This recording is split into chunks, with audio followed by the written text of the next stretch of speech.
আমরা আমাদের সামাজিক নৈতিক দায়িত্ব মনে করেছি তাদের পাশে এসে দাঁড়ানোর। আমরা এই খবর পাওয়ার সাথে সাথেই আপনারা চিনেন ওনাকে, ডাক্তার এস.এম. খালেদুজ্জামান। তিনি এই এলাকায় আলহামদুলিল্লাহ জামাতে ইসলামের প্রতিনিধিত্ব করবেন আগামী জাতীয় সংসদ নির্বাচনে। আমি তাকে ফোন করেছিলাম যে কোথায়, সে বলছে স্যার আমি অলরেডি ওখানে আছি। ইতিমধ্যে তারা এখানকার কয়েক হাজার মানুষের জন্য কিছু খাবার তৈরি করেছে, হটমিল, এটা তাদের হাতে তুলে দেওয়া শুরু হয়েছে, এখন পৌঁছে দেওয়া হবে ইনশাল্লাহ। আপাতত তাদেরকে আমরা একটা করে বা দুইটা করে পরিবারে কম্বল দেব, এটা বড় কিছু না, কিন্তু এইটুকুও তাদের কিছু সান্ত্বনার কারণ হতে পারে।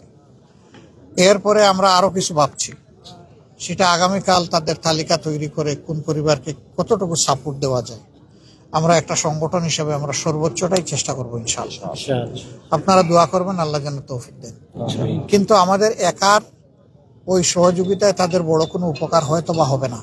উপকারটা হবে যদি আপনাদের এই ক্যামেরার যে লাইটগুলা জ্বলছে, আপনারা যদি জাতির সামনে তাদের এই দুর্দশার চিত্রটা তুলে ধরেন এবং একটা মানবিক আবেদন জানান জাতির কাছে যে যারা বিত্তশালী আছেন তারা যদি একটু হাত এই ক্ষতিগ্রস্ত মানুষগুলার মানবগুলার ভাই বোনগুলার দিকে যদি একটু বাড়ান তারা, তাহলে এটা তাদের অনেক বড় উপকারে লাগবে এবং আল্লাহ তাআলা এই জন্য আপনাদেরকে সম্মানিত করবেন, এটা আমরা দোয়া করি।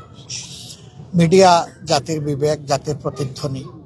আমরা চাই যে মজলুমের প্রতিধ্বনিটাও আপনাদের মিডিয়ার মাধ্যমে হোক।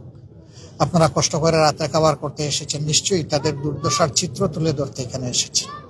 এই জন্যে আল্লাহ তাআলার দরবারে দোয়া করি এই দায়িত্ব পালন আপনাদের জন্য দুনিয়া এবং আখিরাতের জন্য সম্মানের কারণ হয়। আর আপনাদের যে মিডিয়া হাউস এই দায়িত্ব পালনে আপনাদেরকে নিয়োজিত করেছে, আমরা তাদের জন্য শুভকামনা করি। সমাজের ভালোর চিত্র মন্দর চিত্র দুইটাই তুলে ধরার জন্য ব্ল্যাক অ্যান্ড হোয়াইটকে হোয়াইট, ব্ল্যাককে ব্ল্যাক এই হিসাবে যেন আপনারা তুলে ধরতে পারেন। আগামীর সমাজ গঠনের সংগ্রামে লড়াইয়ে মিডিয়া যেন আমাদের গর্বিত অংশীদার হয়, সেই প্রত্যাশা ব্যক্ত করে আপাতত আপনাদের কাছ থেকে বিদায় নিচ্ছি। আসসালামু আলাইকুম।